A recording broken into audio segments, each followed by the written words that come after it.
The believing woman. A jurist once approached a scholar with a question. Will believing women see God in the afterlife? The answer was clear: yes, they too are included in that promise. And it is emphasized that, just as men participate in collective acts of worship, women also take part in acts of devotion and celebrations. That participation is not a secondary detail, but a reflection that the believing woman is an essential part of the spiritual path. Therefore, the reward announced for the hereafter is not limited to men. Women are equally called to that supreme vision.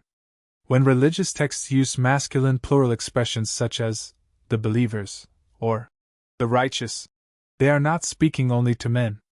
It is simply the linguistic form in which those texts were transmitted, but their scope naturally includes women as well as men.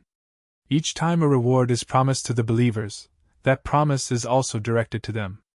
Thus, the message is opened without exception. Women will see their Lord. It is said, they will raise their heads and they will have seen him. That they includes everyone, women and men, united in the same destiny. The same is true when speaking of bowing down sincerely before God.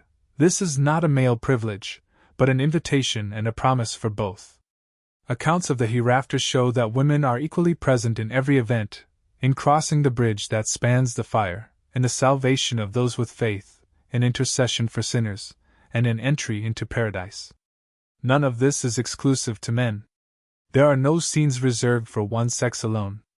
Divine justice does not distinguish between men and women when it comes to faith and sincerity. In fact, it is remembered that women are the majority both in paradise and in hell. This means their presence is immense.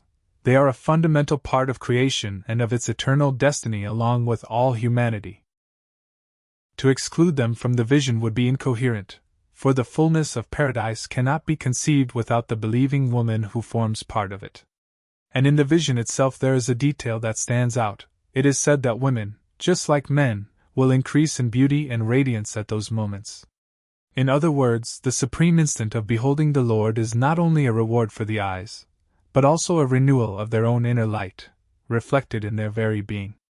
Ultimately, the believing woman is not left out of anything, not the promise, not the hope, and not the vision. She takes part in that final encounter with the same fullness as the man. And this dignifies her, elevates her, and places her at the very center of the reward. For in the afterlife, what is beheld is not the difference between male and female, but the sincerity of faith. And whoever has believed and persevered, whether man or woman, will raise their head and behold their Lord.